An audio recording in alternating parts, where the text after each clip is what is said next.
Cina di ASEAN, Garuda Muda terbang tinggi di Asia. Perjuangan Timnas Indonesia U23 di playoff Olimpiade Paris 2024 turut mengundang perhatian negara tetangga. Publik Malaysia bahkan memuji performa Marcelino dan kawan-kawan, kendati harus menelan kekalahan. Sebagaimana diketahui, Garuda Muda dipastikan gagal tampil di Olimpiade tahun ini usai kalah dari Guinea yang berbau kontroversi. Meski gagal, Timnas Indonesia U23 tetap banjir pujian. Perjuangan Marcelino Ferdinand JS diapresiasi oleh banyak pihak, termasuk warga Malaysia. Mereka menyanjung penampilan Garuda Muda, tak hanya di laga playoff Olimpiade Paris 2024, tapi juga di Piala Asia U23 2024. Dilansir dari akun Instagram @harimaumalaya, mereka mengunggah potret Timnas Indonesia U23 kala melawan Guinea U23. Dalam unggahan itu, akun tersebut menuliskan caption yang mengapresiasi perjuangan skuad Garuda. Dengan banyaknya kekurangan dan kemunduran yang dihadapi jelang laga penting tersebut, Garuda Muda tampil berani dan dewasa, berjuang hingga detik-detik terakhir, pantang menyerah.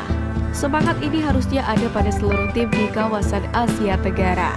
Walaupun kita bukan negara besar di dunia sepak bola, namun kita tidak akan menyerah.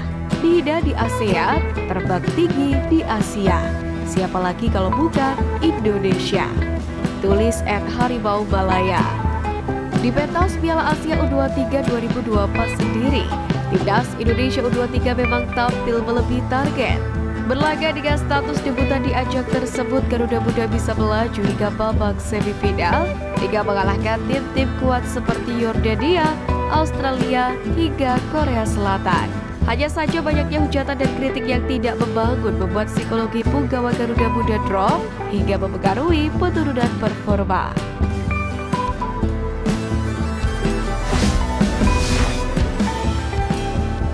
Pelajaran berharga Garuda Muda usai jalani playoff Olimpiade Paris 2024. Pertama, VAR jadi kebutuhan. Pertandingan playoff Olimpiade Paris 2024 antara Timnas Indonesia U23 kontra Guinea diwarnai oleh kontroversi besar ketika wasit memberikan penalti, yakni pada Guinea U23 di babak kedua pada menit ke-72. Tayangan ulang memperlihatkan bahwa Dewangga memang berhasil menyentuh bola terlebih dahulu. Namun, VAR tidak digunakan dalam pertandingan ini, meskipun telah digunakan dengan efektif dalam Piala Asia U23 2024 sebelumnya. Hal tersebut membuktikan bahwa meski hanya sekelas pertandingan playoff, namun sudah selayaknya laga tersebut digelar dengan persiapan matang. Termasuk VAR saat ini telah menjadi bagian utama dari pertandingan. Kedua, waspadai serangan balik kilat. Timnas Indonesia U23 kebobolan pada menit ke-28 melalui gol penalti yang dicetak oleh Ilyas Moriba dari Guinea U23. Gol tersebut berasal dari penalti yang diberikan setelah pelanggaran oleh Wita Sulaiman yang bermula dari serangan balik yang mengancam. Saat serangan balik tersebut, pertahanan Indonesia U23 gagal menghalau serangan dari Guinea, melakukan counter attack kilat dari flank kiri dengan keunggulan jumlah pemain.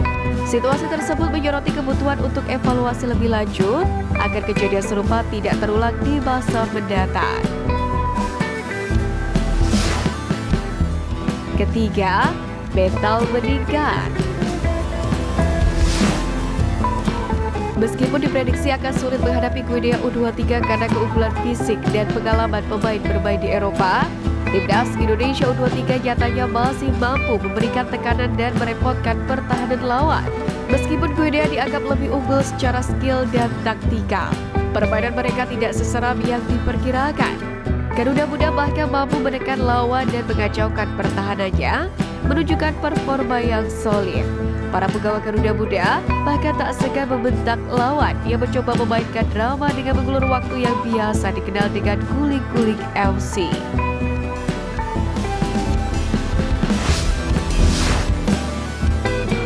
Terpilih jadi tuan rumah Piala AFF, Indonesia siapkan stadion kelas dunia.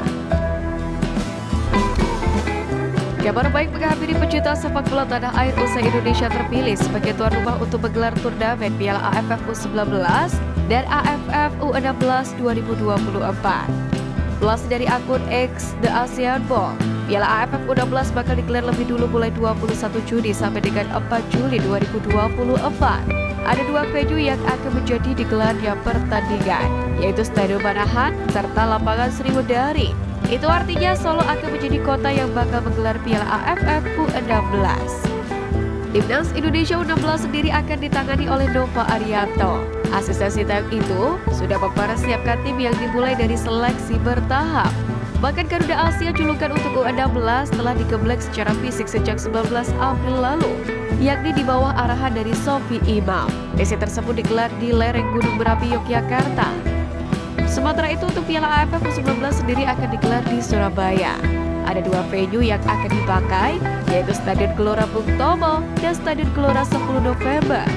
Untuk jadwal Piala AFF U19 sendiri akan digelar usai Piala AFF U16, tepatnya mulai 17 sampai dengan 29 Juli.